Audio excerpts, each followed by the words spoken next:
Ladies and gentlemen, welcome to the brand new, hot, fresh out of the oven, new coat of paint, fresh coat of paint. I'm out of metaphors.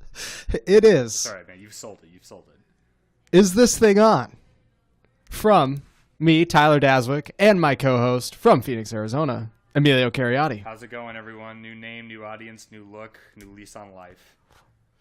It's all about freshness today. It is. Actually no, it's not, because Never our mind, first segment is our first segment. Here's the thing you need to know about this fucking podcast.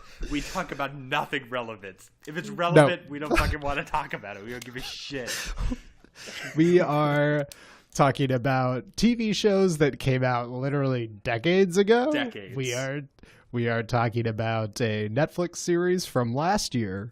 And to close, we are talking about a bunch of 2017 movies and a 2017 video game. So it's off to, is this thing on, is off to a great start. Yeah. Well, if you've been following any of our stuff, which you haven't, because we No, they haven't. One thing, because every other thing that we've touched has exploded. Like we have. That's the tagline of the pod. Everything we touch has exploded. Has died. Every single podcast that we've done, with the exception of the first one, which we were in the same fucking room for, which is the only reason it didn't demolish on us, just either had problems with the audio or the recording equipment didn't work, and we didn't find that stuff out until after we were done. So there's no way we're gonna re-record all that crap. So fingers crossed. I'm recording on my end. Good old Dazmoney, Daswick is recording on his end, and hopefully it won't get fucked up. Right. We have the most professional setup we can now, which is to say it is not at all professional. No. A lot of loose wires on my end. I don't know about you. I feel like there's some sparks. There's some sparks here. What? One glass of water could just burn down my whole house. One misplaced glass of water could fuck up this whole thing. So the whole operation. Yeah. All right, man. Hey, listen. So we kind of talk topics beforehand when we get on the air with is this thing on, and I was telling you right before the show, man. I caught up with a little Nickelodeon late night sitcom called Drake and Josh. Yeah, it was a good this past weekend. Man, so good. Also, I didn't realize what a short run it had. 4 seasons. Yeah. Each season is like less than 20 episodes. Yeah, so I have a theory. The reason you never really noticed that stuff is because, at least for me, I was terrible with, programming as a kid. I never knew when shit would come on. I'd be like, oh, Drake and Josh is on at 7:30 tonight. I guess it's on 7:30 every single night ever. And I would tune in the next day on, a Wednesday, and it wouldn't be on. I'd be like, what the hell? And then I'd forget about the show. And then, a year later, I'd catch all the reruns. So it made it seem like, to me, that the show was timeless. It was on for, years. But in actuality, I was an idiot. The shows only came on, once a week at a certain time. And I would just miss, huge swaths of fucking TV because I was a dumbass. So, I don't know. For me, personally, that's why I always thought shows lasted way longer. I don't know if that's the same for everyone else, though. No, I wonder. No, that's a good point, because I sort of experienced it all out of time too. Yeah. You had no sense of sequence. There was no one episode followed another. There was no continuity. Everything just reset after the episode. People would burn their houses down. Yeah. And then the next would be exactly. Josh can never date girls. And it's just wait, what? It's you guys are homeless. It's like going back and watching old episodes, reruns of Seinfeld. There's no continuity because on syndication it'll be season 9 episode 5, and then the next episode will be season 12 episode 13. It's what the fuck? Why couldn't you just play through the season? Yeah, that's the same thing. There was no continuity. One time they would be doing the Blues Brothers, and the next they'd be driving a dune buggy through the garage of their house. Yes. Oh wow, those are 2 great episodes. Those are the 2 episodes I always remember from that show. Not that I was the hugest Drake or Josh fan, but when I would tune in, it would always be one of those 2 episodes playing. Yeah, I just finished the one that was a hallmark for me, where they shoot the bottle rocket into their neighbor's treehouse God, and burn that blows down. it up, Yeah, very solid. But you weren't as big a fan of the show? I don't know. By the time Drake and Josh had come on, I was kind of moving away from kids television. I was, body was changing, hair was growing in unusual places, and Drake and Josh. Oh, that's gonna come back later. That is actually gonna come back in our next segment about Big Mouth. But yeah, I don't know. I just didn't like it as much. And don't get me wrong, like I grew up on the fucking Amanda Show, which was tight, and Drake Bell and Josh Peck were both on that show. That's how they got their start. I just didn't really follow their saga. I've probably seen like most of the episodes of Drake and Josh. I just haven't seen all the episodes of Drake and Josh, and I sure shit didn't follow it like every single week, as I just mentioned before, when it was coming out. When was the Amanda Show also Nickelodeon? Yeah, oh yeah. That was on with like All That and like Keenan and Kel and stuff like that. Like late 90s, early 2000s kind of TV. Okay. Yeah, man, I think I just missed that window, and I've never gone back and looked. It doesn't hold up. I promise you that. Oh, really? People get so goddamn nostalgic with like, oh yeah, I'll go back and watch old episodes of Amanda Show all the time. Like I could go back and I promise you, though I still get a couple laughs out of it, but there's no way it holds up. There's no way, and it's the same thing with a lot of old cartoons. Like a lot of them just don't really hold up because the animation's just like weird and stuff like that, and the jokes are sometimes like topical, especially for like a live like sketch comedy show. You can go back and watch old episodes of SNL. Like I love John Belushi and stuff like that, but SNL from the 70s sucks. I don't get any of the jokes 90% of the time, and the comedy's completely different, So yeah. I don't know. Personally, I don't think so. I'm sure there's people that would fucking argue, but it's their business. Yeah, no, I agree. And watching Drake and Josh has been kind of weird because some of the stuff you're just like, all right, that's kind of like hacky sitcom, predictable sort of like thing, slapstick and stuff like that. Yeah, but I will say, like, I now kind of like watching it as someone who maybe like thinks about TV a little more critically.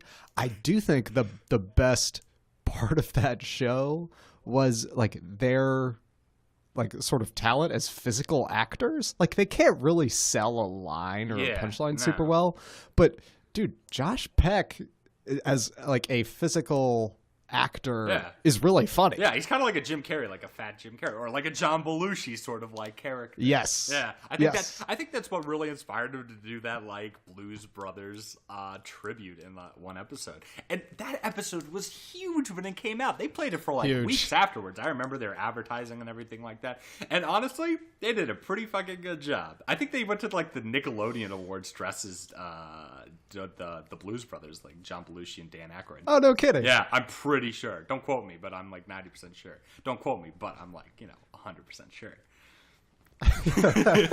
But don't quote me. But, no, yeah, anyway, Oh, hold on one sec, man. Yeah. What's up? Just letting you know you'll be last. Okay, thanks, man. Hey, I just wanted to let you know your podcast sucks. Oh, thanks, buddy. Thank you. Thanks. All right, yeah, sorry, what did he want? All right. Hey, I just wanted to let you know you're trying really hard, but you're fucking failing. See ya. Oh my god. No, yeah, but I gotta watch. Doesn't even matter. Sorry. I cramped your style there. I tripped you. No, out. it's good. I can't. I lost my train of thought. Drake and Josh, physical actors, John and Jim Belushi.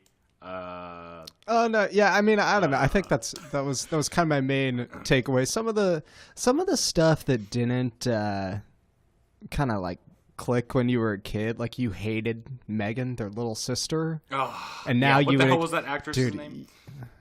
Miranda. That's Miranda Cosgrove. Yeah, that's it. She's from fucking. The only reason I know her is from School of Rock. So. Right. She's way better at that. Yeah. But yeah, and you think like, oh well, now that I'm not like a teenage dude who like really cares about Drake and Josh like getting girls or whatever, like oh, Did now you I'll ever understand really why the sister. I liked Drake a lot. But now you're like, oh, like now I'll get the sister. You still don't, dude. She's so objectively terrible and like a horrible person, and not a like funny. I know they do this actor. Like, they do this I weird don't know. thing. She's like a live action Dee Dee from Dexter's Lab, where she'll have all these like convoluted like pranks and stuff like that to like mess with her brothers.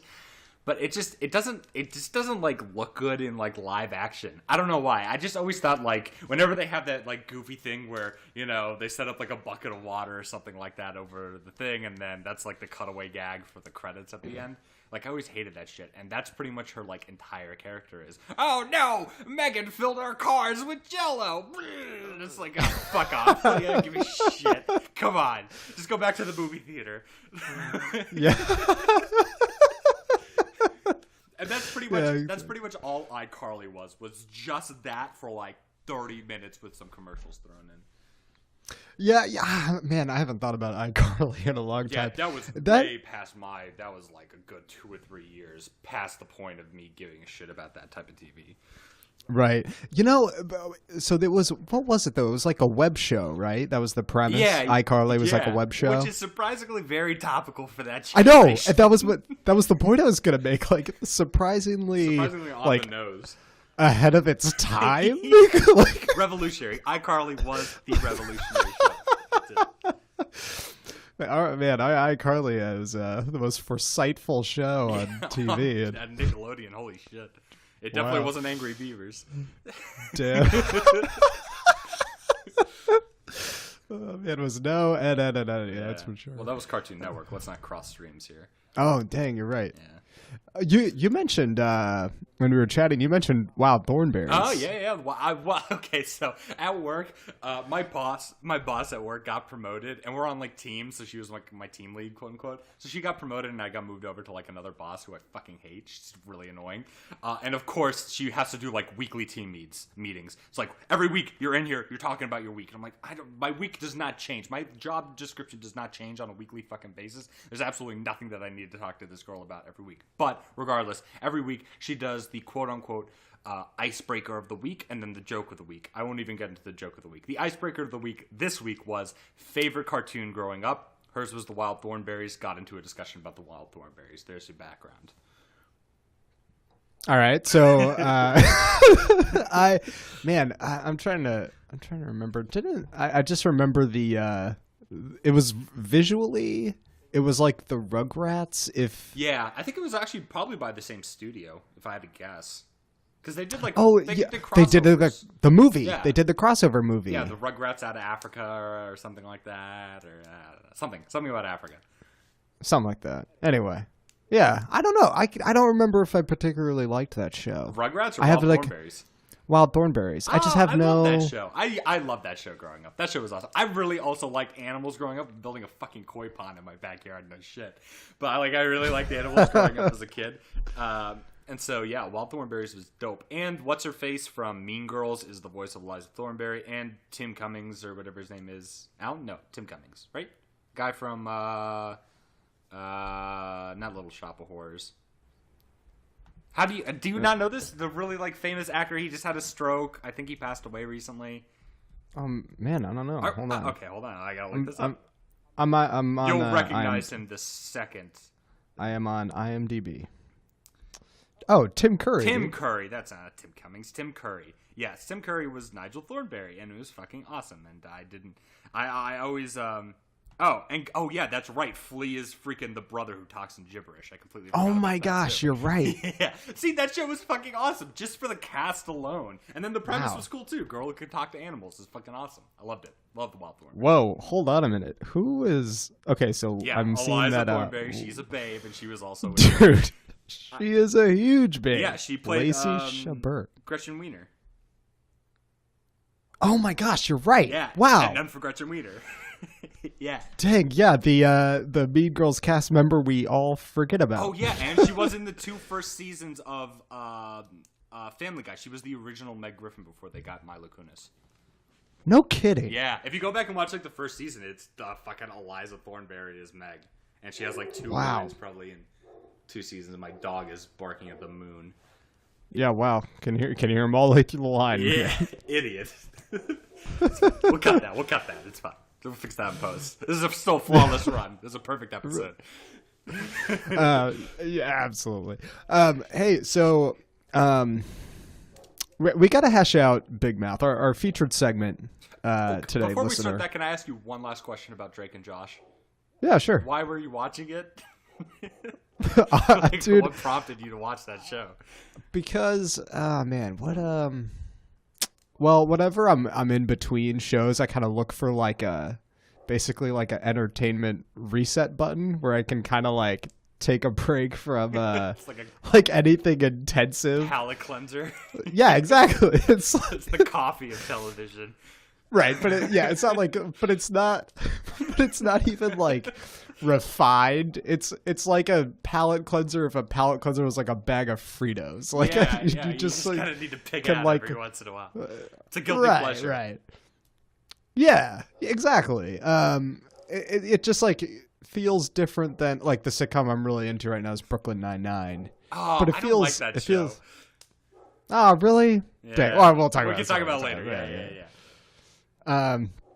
But I don't know. I was feeling I want something that is inconsequential that I don't have to commit to for very long. And then, when I dive back into, like whatever Amazon, Philip K. Dick, Electric Dreams show. Oh, yeah. I'm not going to just be like body slammed with like weighty themes, Yeah. No, I know. Like Man in the High Castle, I can only take so much of that. Yeah. You need some breaks from the Nazism and all that stuff shit. every once in a while. Oh, just 1 second. I need to go kill my dog. I'll be right back. All right, cool. Hope it goes well. Yeah, thanks. Theo, shut your gob. Come here. What? Man, that actually sounded like you broke its neck for a second. Did you hear that? Hey. God, it's like a crunching noise.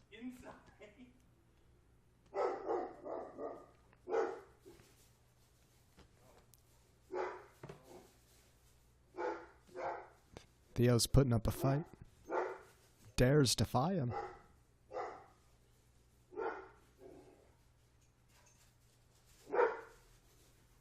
Oh, it's getting heated. Oh my God, what was that?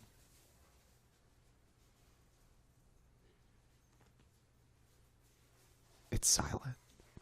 Theo's gone. Oh, phew. Thank God.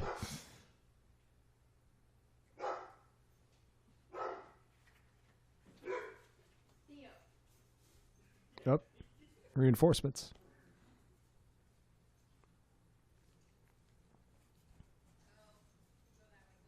Good boy. Oh, God.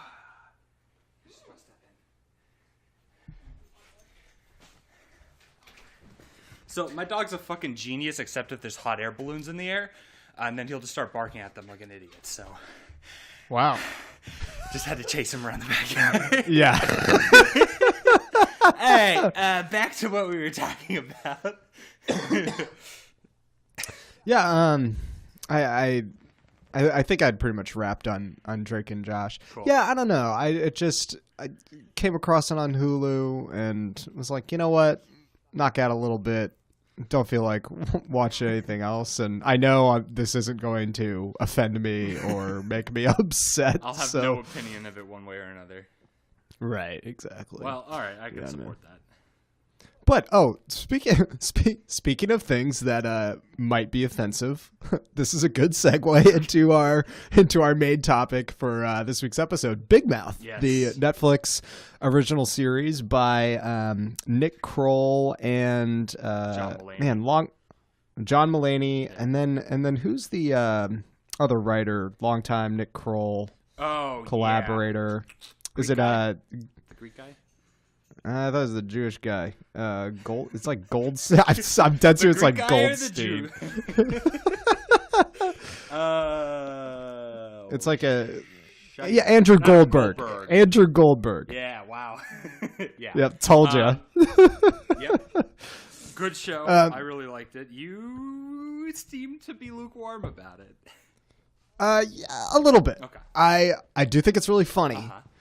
It is it's the crassest show I've ever seen. Oh, this doesn't even crack the top 10 for me. I love crass humor, so there's a few parts, but that's kind of what I like about it. Is it doesn't really like pull its punches, and I can appreciate that.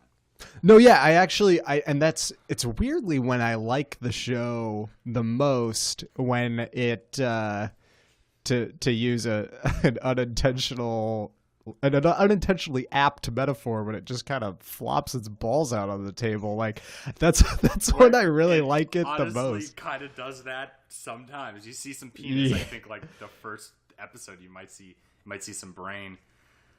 Yeah. It's like cartoon brain too, so it's really like off-putting. Dude, there are like talking vaginas in the intro song. Like, oh yeah, that's true. But did you get to the episode with the talking vagina actually? Yeah, I actually thought that was rather lovely and hilarious. It was actually like really informative for like if a young girl was watching that scene, it would. I'm like not kind of not even joking. Like it would. No, I think I agree. It would probably make it a whole lot easier to digest that information, which is surprisingly what's great about the show. Is it's funny and it's crass and there's a joke every 30 seconds. But also like really smart, so yeah, touche. Like good for them. I really like the show. I was cracking up from like the moment that I started watching it to the moment that it ended. What's your favorite part? Because you had mentioned in one of our lost episodes. Yeah, the lost tapes. The lost tapes. You had mentioned the hormone monster. The hormone monster who is one of my so favorites. Funny. He's hysterical. Him and the gym teacher are probably like the two funniest characters. Those are both. That's also Nick Kroll in both of those parts. No, he does like a lot of the voices. Him, the dad both of the dads are really funny. Oh yeah, especially Andrew's dad. So Andrew is played by John Mulaney. He's just like really nervous, like neurotic, a kind of like nebbish Jewish character, kind of like a Woody Allen kind of character, I guess. Yeah, they actually make that comparison. Do they? In the show. I'm sure. Yeah. I'm sure. You have to watch that show multiple times because you're guaranteed to miss some jokes your first viewing for surezies. But he has this character who's played by I forget the actor's name, but he's the guy who plays like Bongo the Clown in Inside. It's the most recent thing that I saw him in besides this. Goddamn, that father is hysterical, mainly because he reminds me of my dad, like almost to a T. So it's like literally seeing Vince Cariati like on stage just saying ridiculous fucking things about scallops. Which did you know those scallops are played by John Hamm? Wait, what, are you serious? Have you gotten to the Talking Scallops episode? Oh no! I'm there's talking scallops and they're played by John Hamm for like 2 seconds. So there's your intro to that episode. Incredible! Yeah, but I gotta keep going. The last few episodes are really funny. But yeah, there's this monster that gets introduced within the first few minutes of the first episode, and he's the hormone monster. And he appears because Andrew, one of the characters, is going through puberty. And the second you go through puberty, this guy like warps out of like the abyss to teach you about like hormones and stuff like that. And he'll pop in at like the worst times, just like in real life when you're sitting there and boop, you have a fucking boner in gym class, And here comes the hormone monster, and just pretty much anything that's in front of you, the hormone monster like wants to fuck, and is just talking about like fucking like a pencil, pretty much for like 5 minutes. Nothing could be funnier, surprisingly, than listening to this weird hairy monster talk about like boning people. It's really funny. It's, one of my favorite characters. And then and the gym teacher is also really funny. He's just like this buffoon, stupid gym teacher that might have like a mental impairment. It's left up to the audience. Yeah, the hormone monster is when the show I think is like at its best because it feels because it feels the most it's where I make the most connections to the show where I'm like, oh my god, yeah, totally. And that totally it kind of to me, Yeah, and it like embodies all of the like questions you have at that time in your life and the like frustrations that you have. The weird like puberty things that happen to you, and then the weird questions that popped up with those that up until seeing this, you never thought anybody else had that same exact problem or thought. But then that's what's so funny about it, is because when they say something like about puberty or whatever they're talking about that episode, you're just like, oh fuck, that totally happened to me. Like, I totally know that. And that's like the best, that's the best type of comedy. Like, across the spectrum, your best comedy is like true comedy stuff that the audience identifies with. So here you go. There's a crash show that I'm sure plenty of people dismiss because I have heard really nothing about it, and thank God my girlfriend like stumbled upon it, or else I would have definitely never given it like a second glance. But holy hell, one of the funniest shows that I saw in 2017 for sure. Yeah, you know, I was thinking about like how people would find it, because it's not the most like prestigious animated show on Netflix, animated comedy on Netflix, and I think like it's, you have to, and animation has always been sort of like a weird barrier. Like BoJack Horseman is a really mature show, and it's almost a drama at times, but I could never, my parents would never watch it just because it's a cartoon. Damn, that's a bummer, because BoJack Horseman is one of the best shows on television, like currently. I totally agree. And so I like, animation has always been a weird barrier, but this show is definitely not for kids and like young people who would like be drawn to animated shows. Yeah, I mean, that's, animation's taken that kind of like turn the past like 10 years at least, you know. Right. So I guess here's a way to like approach kind of what I'm getting at. If this were not on Netflix, like where would you find this on TV? Probably. And would you find it at all? Yeah, probably like FX. If I had to guess, because Nick Kroll has like collaborated with them a couple times. He got like his really big break. I know if you watch like the Kroll show, like his clips on the internet and stuff like that, you knew about him. But really, his big break was The League, which I never got into. I watched the first couple seasons, and surprisingly, like, it's really funny. I don't know shit about football. I know even less about like fantasy football. Right. But The League was like actually a pretty funny show, and a lot of that had to do with Nick Kroll. And then from there, he had like the Kroll show on TV and stuff like that on Comedy Central, and he'd make guest appearances. And he's married to what's her face from Parks and Rec. I'm totally not Molly Shannon. I'm going too far back into SNL history. What the fuck is her name? Is she the lead on Parks and Rec? Yes, Amy Poehler? Amy Poehler. Thank you. He's married. No way. Or at least really? was. I don't know if they're divorced, but they were married for a time. And he's just been like kind of in a couple side projects and stuff like that. But a lot of this stuff was always on FX, like, you know, and boom, now he has Kroll shows. So if I had to guess, if it wasn't on Netflix, I'd guess either Comedy Central or FX. If I had to guess, it'd probably find a pretty good niche in either one of those categories. Maybe Adult Swim, but honestly, it's maybe a little too good for Adult Swim, because Adult Swim, in my personal opinion, is kind of dipping in quality lately. Yeah, I couldn't even tell you what they're doing right now. Yeah, I can't. What's a good show that's on Adult Swim right now?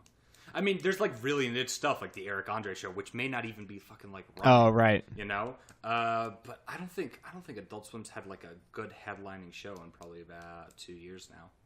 I don't know, but in any case, that's my answer. FX. Okay. Yeah. No, I can see that. It's just like I guess what I'm thinking about is it falls into such a narrow lane that I think in some ways it's too bad, because it's a really fun show to talk about, and I think everyone can kind of have a different favorite part, and I think even weirdly, like we're a bunch of like dudes, and we have obviously a lot of connecting points to the show, but the show treats its female characters just as well, and with the same amount of intelligence and relatability as the like the little boys that are running around. Absolutely. In fact, one of their friends, I mean, I talk about it a little bit more. One of their friends is female, Jessie, and she has the counterpart to the hormone monster, which is the female hormone monster. It's played by Maya Rudolph, and she's just as funny. I laugh just as hard at her parts. Maybe it's because I grew up with sisters and I like knew kind of that stuff that was going on like when I was a kid. But I mean, my girlfriend like fucking cracked up too. Like she had just as much fun with it. And the parts where the two hormone monsters interact are like probably the best parts of the show. I don't know if you got to the part where they started like hooking up in like the closet, like the two people started hooking up in the closet, the little boy and the little girl, like 7 Minutes to Heaven, and the hormone monster and the female counterpart, the hormone monstress, start banging on like the conference room table. It's pretty funny. It's good shit. I know I'm not doing it justice. I'm sure people are like, oh, fucking, he's ruining it. But you should just watch the show. Like, yeah, a lot of good parts. The episode that kind of turned it around for me, because I was like, all right, like the show's is like really dirty. Yeah, I don't really know like what else it is. Like I said, but you gotta get past the first 3 episodes for sure. Yeah, but the one that I thought was legitimately like just a great episode of TV is Jessie, the sort of like female lead in the show. And I'll say this tangentially, Jessie Klein is awesome. She is so funny. I actually just read her book that she wrote, and for all the like horrible and hacky celebrity memoirs that are out there that are just total cash grabs, hers is really smart and insightful, and that's cool. Says like a lot of things that I was like, oh, I had never like heard someone talk about the female experience like that. That's really interesting. That's probably why she's tied to this project. Totally. And so there's an episode where her character wants to get this like sort of sensual like push-up bra. Oh, yeah. They're buying Vicky C's. Right.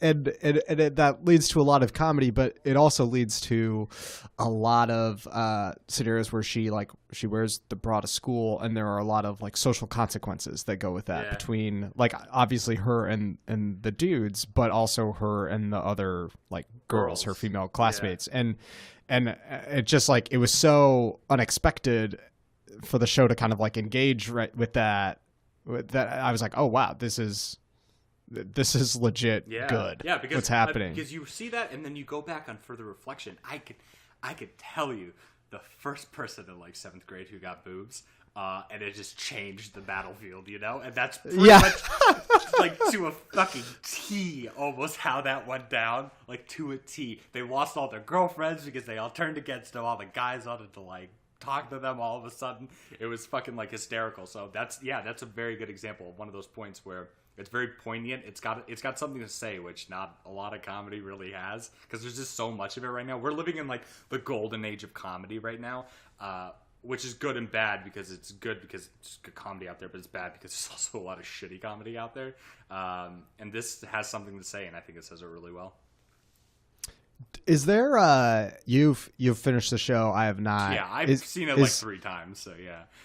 Do they I haven't heard anything from Netflix. They don't really push this show or talk about it. Would there be a season 2? These people are all super busy with other stuff. Think so. But well, right now Netflix is greenlighting everything. If you've seen that South Park episode, from what I read, I think it already is greenlit for season 2 and 3. Whoa! I think I've read an article like, when I first saw it, because like the first day that I saw it, my girlfriend showed it to me. My girlfriend showed it to me like halfway through the first episode, and then we plowed through the rest of the episodes like just that night. So the next day I started like researching a little bit. I'm pretty sure, from what I remember, this was like back in September or October. They're already greenlit for another 2 seasons. So that's cool. Yeah. Because the other thing I thought that I keep kind of like the show keeps reminding me of is, these characters are like 13. They're just at the beginning of all this stuff. Wait until they go to high school. Right. And that's where one of my favorite shows of the past year was American Vandal. Did you ever watch that? No, I've heard that. I have no idea what the hell it's about though. I've heard like that name come up a couple times, that title. The premise is, if Serial, the podcast, was about a high school student who graffitied penises on his teacher's cars instead of falsely accused of murder. So the stakes are like substantially lower. The stakes are substantially lower, but treated exactly the same. That kind of reminds me of, there was this like one-off, like kind of low-budget movie back in like the mid 2000s called Assassination of like a High School President or Principal or something like that. And that kind of sounds exactly like that. Had Bruce Willis in it, surprisingly enough.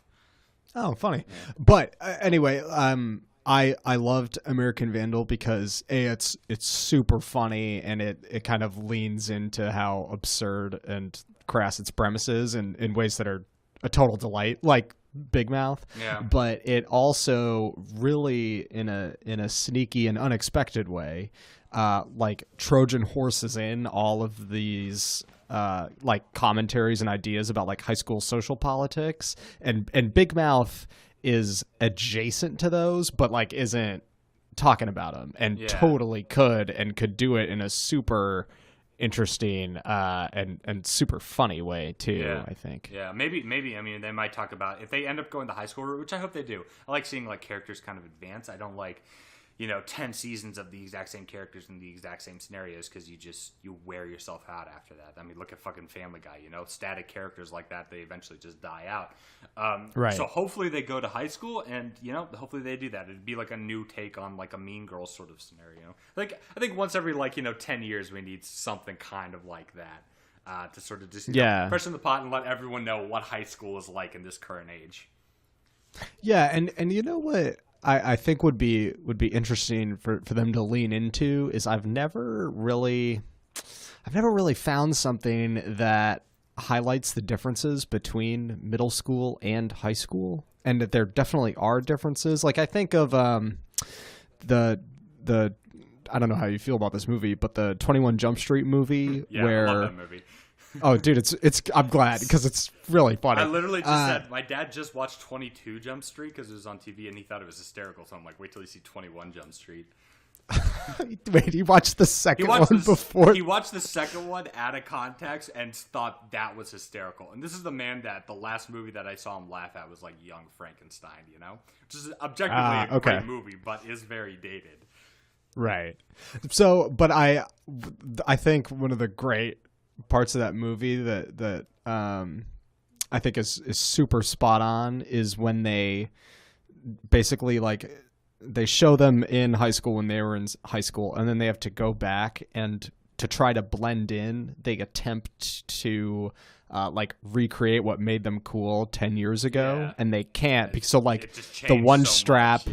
Right, like the one strap backpack versus now everyone two straps their backpack. Yeah. Like that stuff, I think, like Big Mouth is really smart about that stuff in middle school, and I just the mine that they could pull from high school is. I think if they're smart, which it looks like these guys are smart. I mean, Nick Kroll's been around for a good long while now, and John Mulaney's like on fire. His past two specials have been perfect. So good, dude. So fucking funny, that guy. And what's really funny about him is he's really just unopposing, like or unassuming. You don't really expect too much from him, and then he just comes out like swinging. But yeah, I think that's exactly what they're probably gonna do. Not exactly what they're probably gonna do. That's exactly what they're gonna do if I had to bet. Yeah. Do you have any more lingering thoughts on Big Mouth? I think we definitely both recommend it. Yeah, fucking recommend it. Watch Big Mouth. Funniest thing on Netflix right now that has like a current season out. Yeah, for sure. All right, dude. So let's end with kind of our grab bag. I'll go first because you've got something that will kind of lead us. Particular that'll lead us into next week for sure. Yeah. So I went to the movies this weekend, and I went to a triple feature. I saw I tried to catch a lot of award season fodder to kind of like plug some gaps, and I saw I always do that like the week before. I saw I Tonya.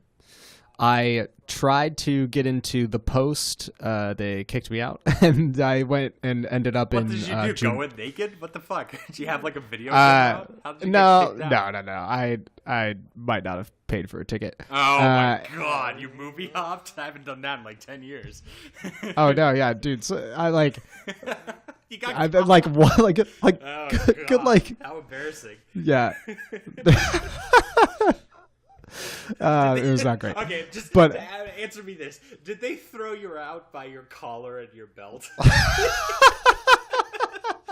Did they go and stay out? Like as they did it? I don't think anyone's gotten kicked out of a movie theater for theater hopping since like the 30s. It was the kind of thing. It was like an assigned seat theater, and so I just went in and sat in the back, and then someone kept coming up and being like, "I'm in that seat." I was like, "Oh shoot!" And then the movie was sold out.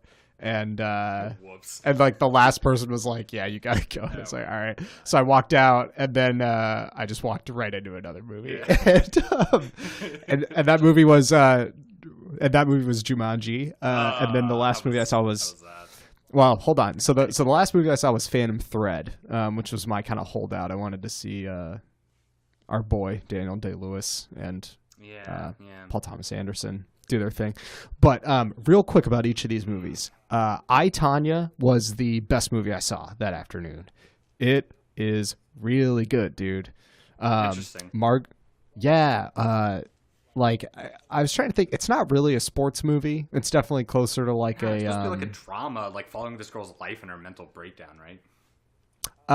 Yeah, but it's funny. It's really funny. Interesting. Okay. Yeah, I'd say it's closer to a comedy than a drama. It plays actually in a way I think a lot of people would raise an eyebrow at.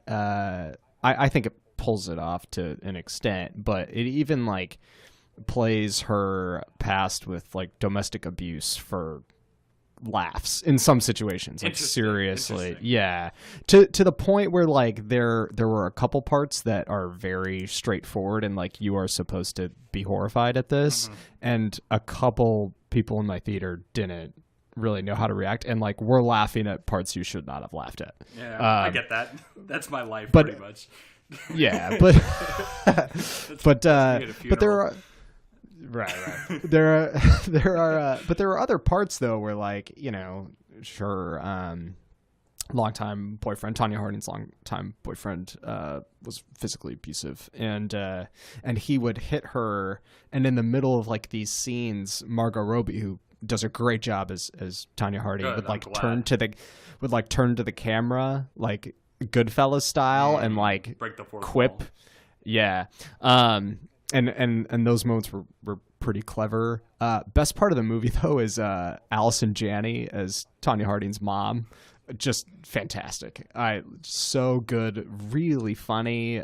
Couldn't be more different than CJ Craig in The West Wing. Yeah. She's just awesome in this movie, and she deserves every award. She's surprisingly funny. Most things that I see her in, she's like actually like pretty funny. So.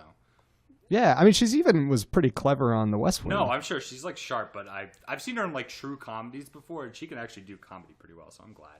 I hadn't heard too much about this movie. It kind of flew under a lot of people's radar. My older sister actually just saw it, and she was like, "You got to see this movie. You got to see this movie." I was like, "Ah, shit, okay." I want to see Hostels first, just because like I'm going through like a Western phase right now. I know Hostels only has like a 73% on Rotten Tomatoes, but I just want to believe that maybe a quarter of people didn't get it. But I don't know. I'll see. I've heard I, Tonya is supposed to like do pretty well at the awards this year, though. So yeah.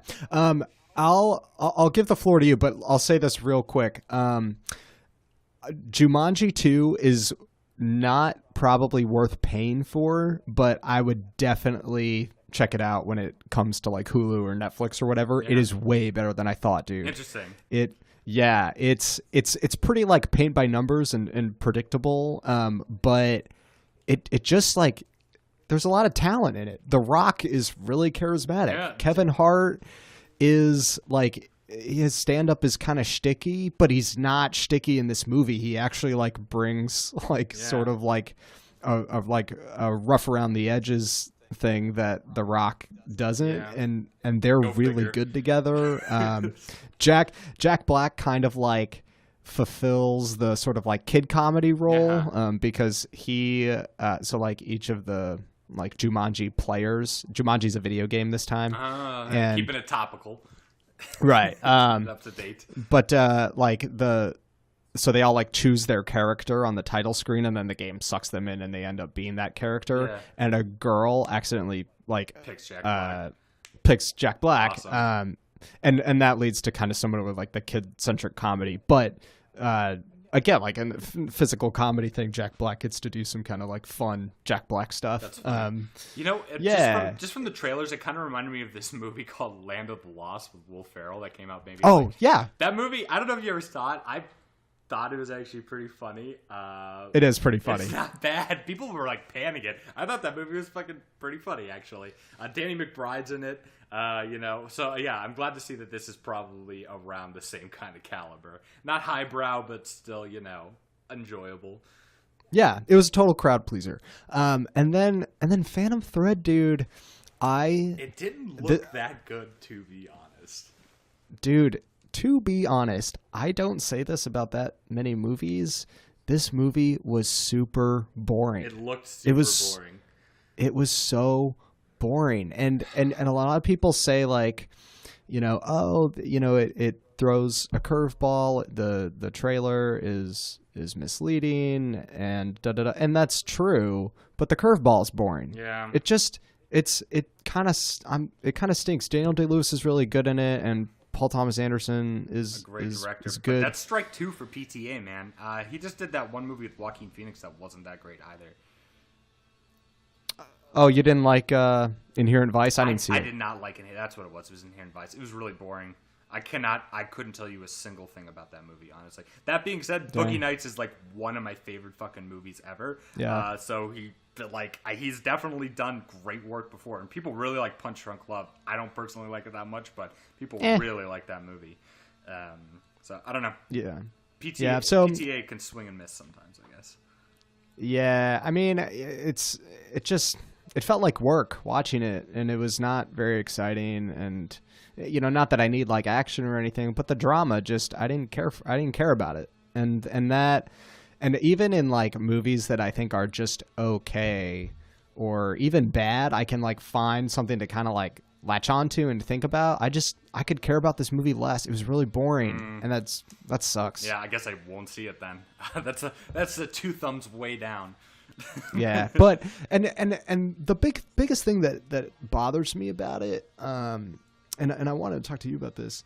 So this movie, I think, has like fallen right into the like uber pretentious critic lane where we should love it. I hate, dude, when a critic comes out of like a drama and is like, oh, but it's so funny. It's so funny. And that is exactly what everyone was saying about this movie. And guess what, dude? No one laughed. Movie's not that funny. Movie's not that funny. Did anyone in the theater laugh? That's how you know. Because nope. If you're not laughing and other people are cracking up, maybe you're just not getting it. That's happened to me before. But if nobody's fucking laughing, the movie's not funny. And I think it is. I'm convinced it is the worst thing. One of the worst things a movie critic can say is come into a drama and talk about how funny it is. Because as soon as I go into that movie and don't think it's funny, then you, as a critic, have positioned yourself as somehow smarter than me. Yeah. Because you got it and I didn't. And that makes me feel terrible. Yeah. It just... not know. pleased. I don't like the way the movie's talked about. Yeah, and me neither, man. I've read a couple of reviews about it, and I didn't really understand that, but now that you've mentioned it, looking back, I totally get exactly what you're talking about, where they just want to make themselves seem like hyper aware of issues and hyper intelligent and stuff like that. And it's like, oh, well, maybe you just didn't get it. It's that exact sort of like pretension. That is actually very annoying. Yeah, I get exactly what you're saying. Yeah, but hey, something that has no pretension is something you're gonna titillate me about. Yeah. So my video game that I've been playing this week has been Doom 2016. If you try and just look up Doom, I guarantee you get the 93 version. But you actually brought this to my not necessarily attention because I was obviously aware of it. But just a short story for the audience. Like a week ago, Tyler text me and he's like, hey, have you like played Doom 2016? And I was like, funny fucking thing you mentioned that. I was just thinking about buying that game because in like I think it was 2015, I was at PAX East back when I was living in Boston, and I played the demo there and it was fucking awesome. And I was a huge fan of Doom when I was a kid. It was like one of my earliest memories ever was sitting on my dad's lap on like our E machine, Windows like 95, playing Doom. in like this little tiny box like on his computer. So I always had like a big attachment to id Software, which are the developers, Doom, Quake, stuff like that. And so I bought the game. I actually bought it on Amazon first because you're like, oh, it's $25 on Amazon. You should get it right now. I'm like, awesome. Pull up Amazon, boop, boop, $5 for shipping, order, $30 total. Get home, just for shits and gigs, I check it out on Games on Demand. $29 right there and then. And I'm like, oh, fuck that. It's the same price. Cancel it, pull it up on Games on Demand. So if you want to get it on Games on Demand. It's the cheapest value. That game is so much goddamn fun because it really doesn't take itself seriously at all.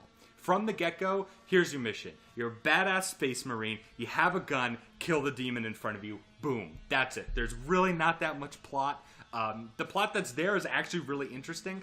If you want to like take it deeper, there are a bunch of audio logs. There's a bunch of secrets in every single mission. There's just a bunch of like background information that could give you a full narrative experience if you choose to do it. Or you could say fuck that and just keep on going through the chaos until you get to the end. And it's just damn good. It looks beautiful. It's super goddamn fast. And the soundtrack is fucking amazing.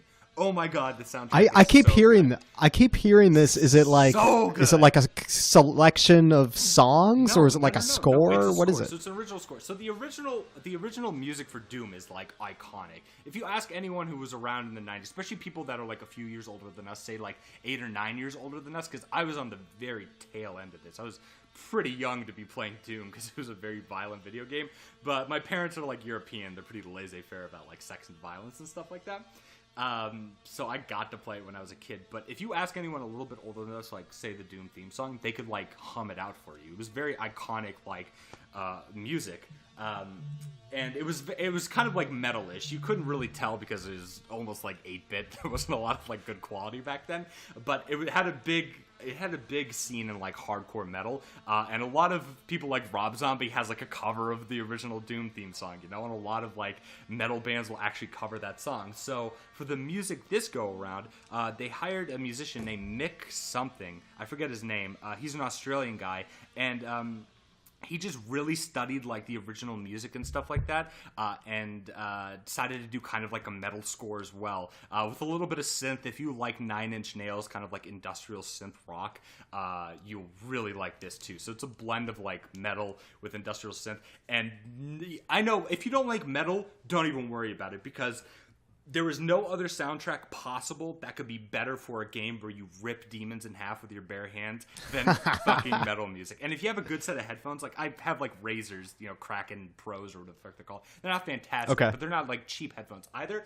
Oh man, it's just beautiful. Like when you're running around trying to dodge like fireballs and like ripping demons in half and shoving a chainsaw up like a flying demon's asshole and like splitting them into a big fountain of blood, nothing sounds better than this just like really grungy like factory music, metal music playing in the fucking background as you're doing it. And it cues perfectly. Like you'll be walking around and there'll just be like this low kind of like industrial beat in like the background. The second like a demon pops up in front of you, it just like cranks on because the game moves so quickly. The name of the game is Don't Stop Moving. If you stop moving, you're dead. You have to constantly be zipping around, jumping on boxes, jumping up in the air, zipping around, doing like 360 no-scopes and shit like that with shotguns.